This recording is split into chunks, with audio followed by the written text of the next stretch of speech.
જય દ્વારકાધીશ મિત્રો. કવિતાની કહાની. જ્યારે પોતાના જ પારકા બની ગયા. મારા માતા પિતાએ મારી ઇમરજન્સી સર્જરી દરમિયાન મારા જોડિયા બાળકોની સંભાળ રાખવાની સપટસ ના પાડી દીધી.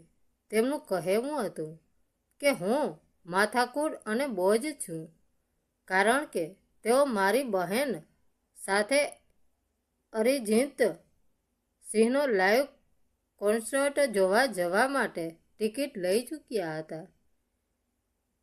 તેથી હોસ્પિટલના બિસ્તર પરથી જ મેં એક ઇમરજન્સી આયા નેનીને બોલાવી મારા પરિવાર સાથે સંપૂર્ણપણે નાતો તોડી નાખ્યો અને હું તેમને એ આર્થિક મદદ કરતી હતી તે પણ બંધ કરી દીધી.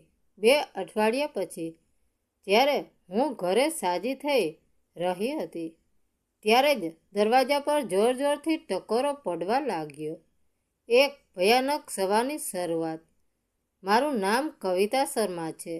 મારી ઉંમર 34 વર્ષ છે અને હું 2 વર્ષના જોડિયા દીકરાઓ આરવ અને વિવાનની માતા છું. મેં ક્યારેય નહોતું વિચાર્યું કે મારી જિંદગીનો સૌથી નાજુક દિવસ જ એ દિવસ હશે જ્યારે મને મારા માતા પિતાની અસલી સચ્ચાઈ આટલી બેરહમીથી સમજાશે.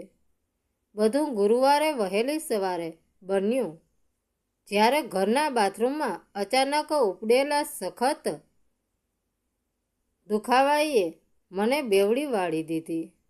સંતુલન ગુમાવતું તે પહેલાં મેં કોઈક રીતે એમ્બ્યુલન્સને ફોન કર્યો.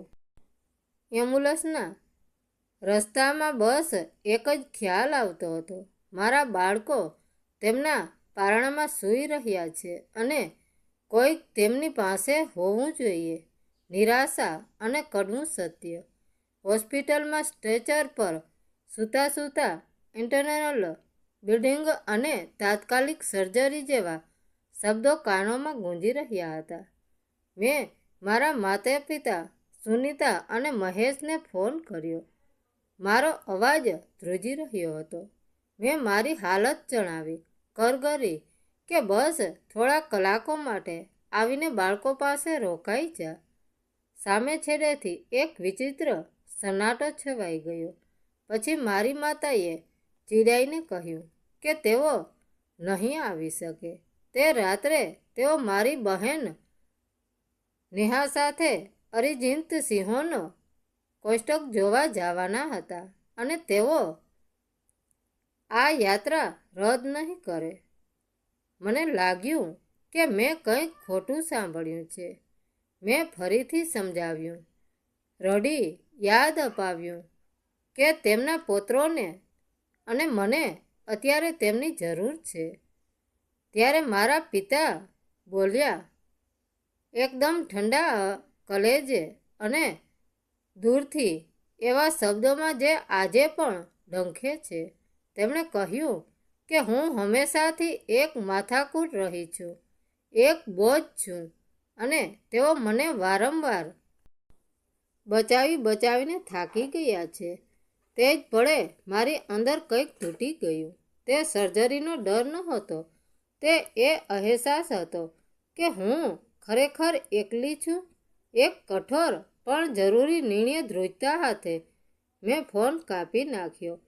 હોસ્પિટલના બિસ્તર પરથી હાથમાં ડ્રીપ લાગેલી હાલતમાં મેં એ ઇમરજન્સી આયાને ફોન કર્યો, જેનો નંબર મેં ક્યારેક જરૂર પડે તો માટે સાચવી રાખ્યો હતો. ડૂસકા ભરતા મેં તેને બધું જણાવ્યું. તેણે કોઈ પણ જાતના સંકોચ વિના હા પાડી દીધી. ગણતરીની મિનિટોમાં મેં પેમેન્ટ ટ્રાન્સફર કર્યું અને ખાતરી કરી કે તે સવાર પડતા પહેલાં બાળકો પાસે પહોંચી જશે. એ જ પળે મેં એક એવો નિર્ણય લીધો જેણે મારી જિંદગીની દિશા બદલી નાખી. મેં મારા માતા પિતાને કરવામાં આવતી દરેક આર્થિક મદદ બંધ કરી દીધી અને તેમના નંબરો બ્લોક કરી દીધા. જો તેમના માટે હું બોજ હતી તો હું તેમનો બોજ ઉપાડવાનું પણ છોડી દઈશ. અને પછી દરવાજે ટકોરા પડ્યા. ભારે હૈયે હું ઓપરેશન થિયેટરમાં ગઈ, પણ અંદર કંઈક એક વિચિત્ર શાંતિ પણ હતી.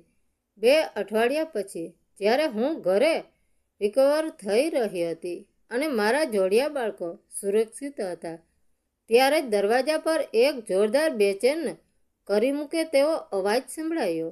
આ કોઈ સામાન્ય ડોરબેલ નહોતી.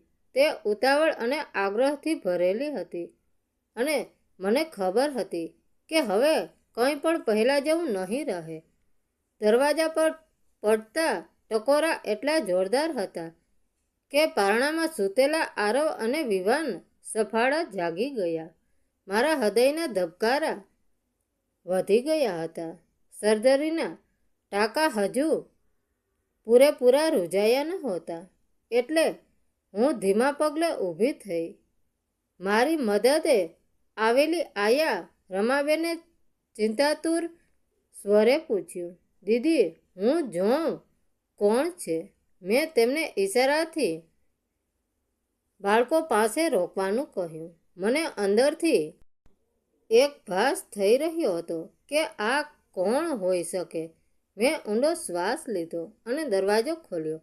સામે મારા માતા પિતા અને મારી બહેન નેહા ઊભા હતા. તેમના ચહેરા પર મારી તબિયત વિશેની ચિંતાનો એક અંશ પણ નહોતો. ત્યાં માત્ર ગુસ્સો અને અકળામણ હતી. 2 અઠવાડિયામાં આ પહેલીવાર હતું જ્યારે મેં તેમને જોયા હતા. આ શું મજાક છે, કવિતા? દરવાજો ખોલતા જ મારી માતાનો તીખો અવાજ મારા કાને પડ્યો. અમે 2 અઠવાડિયાથી તારો સંપર્ક કરવાની કોશિશ કરીએ છીએ. તે અમારા નંબરો કેમ બ્લોક કર્યા છે? તેમની પાછળ ઊભેલી મારી બહેન નેહાએ અકળાઈને ઉમેર્યું. અને તે પપ્પાને એકાઉન્ટમાં આ મહિનાના પૈસા કેમ નથી ટ્રાન્સફર કર્યા? તારા લીધે મારા ક્રેડિટ કાર્ડનું બિલ બાઉન્સ થયું છે. તને ખબર છે મને કેટલી પેનલ્ટી લાગી? મારા પતિએ હંમેશની જેમ સત્તાવાહી સ્વરે કહ્યું, તારું આ નાટક હવે બહુ થઈ ગયું. ચાલ, ફટાફટ પૈસા ટ્રાન્સફર કર અને આ બધી માથાકૂટ બંધ કર. હું શસ્તબદ્ધ હતી. એક દીકરો જે હજુ માંડ માંડ મોતિયાના મુખમાંથી પાછી આવી હતી. તેને એ પૂછવાની પણ કોઈને દરકાર નહોતી કે તું કેમ છે? તારું ઓપરેશન કેવું રહ્યું? બાળકો કેમ છે? તેમના માટે માત્ર એ જ મહત્વનું હતું કે તેમનું એટીએમ અચાનક બંધ કેમ થઈ ગયું. તે જ ક્ષણે મારી અંદર બચેલી એ છેલ્લી આશા પણ મરી ગઈ, જે કંઈક ને કંઈક ઈચ્છતી હતી કે મારો પરિવાર મારી માફી માગશે. મેં દરવાજાની ફ્રેમ પર હાથ ટેકાવ્યો અને અત્યંત શાંત પણ મક્કમ અવાજે કહ્યું, હું જીવતી છું એ પૂછવા બદલ તમારો ખૂબ ખૂબ આભાર. મારા શબ્દો સાંભળીને તેઓ ત્રણે ક્ષણભર માટે રોકાઈ ગયા. મેં આગળ કહ્યું, જે રાત્રે મારું આંતરિક રક્તસ્ત્ર ઇન્ટરનલ બ્લીડિંગ થઈ રહ્યું હતું અને હું દર્દથી કણસતી રહી હતી, ત્યારે મેં તમને મદદ માટે ભીખ માંગી હતી. પણ તમારા માટે એક કોન્સ્ટન્ટ મારી જિંદગી અને મારા બાળકોની સુરક્ષા કરતાં વધારે મહત્વનો હતો. પપ્પા, તમે જ કહ્યું હતું ને કે હું એક બોજ છું. મારી માતાએ બચાવ કરતાં કહ્યું. અરે, એ તો અમે ગુસ્સામાં બોલી ગયા હતા. તને તો ખબર છે કે અમે એ ટિકિટો કેટલા મહિનાઓ પહેલાં બુક કરાવી હતી, અને જો તું સાજી સમી તો છે જ ને. હવે આટલી નાની વાતનો બતંગડ શું કામ બનાવે છે? નાની વાત? મારા અવાજમાં હવે દર્દ નહીં, પણ એક કઠોરતા હતી. જ્યારે મને તમારી સૌથી વધુ જરૂર હતી ત્યારે તમે મને મરવા માટે એકલી છોડી દીધી હતી. જો હું તમારા માટે બોજ હતી તો મેં તમને એ બોજમાંથી કાયમ માટે મુક્ત કરી દીધા છે અને સાથોસાથ મેં પણ તમારા આર્થિક બોજમાંથી મારી જાતને મુક્ત કરી લીધી છે. તારો કહેવાનો મતલબ શું છે?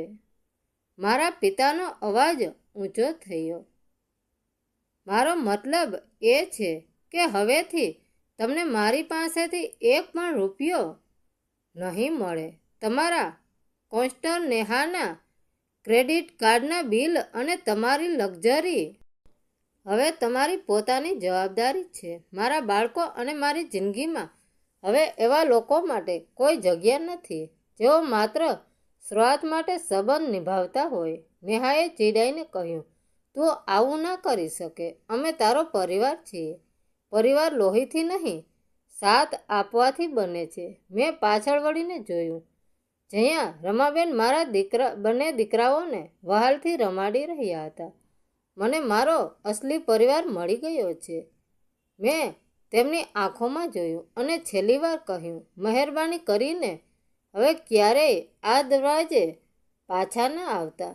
તેઓ કાંઈ પણ બોલે કે વિરોધ કરે તે પહેલાં મેં તેમના ચહેરા પર જ દરવાજો બંધ કરી દીધો, અંદરથી લોક માર્યો.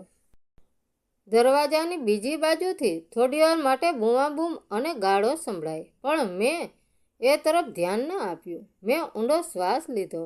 વર્ષોથી મારી છાતી પર રહેલો એક મોટો પથ્થર જાણે હટી ગયો હતો. હું ધીમેથી ચાલીને મારા બાળકો પાસે ગઈ અને તેમને બાથમાં ભરી લીધા. હા, હું એકલી હતી, પણ પહેલીવાર મને એ વાતનો ડર નહોતો લાગી રહ્યો, કારણ કે હવે હું આઝાદ હતી. મિત્રો, વાર્તા કેવી લાગી? સારી લાગી હોય તો કોમેન્ટ કરીને જરૂર જણાવજો. ધન્યવાદ મિત્રો. રાધે રાધે. જય દ્વારકાધીશ.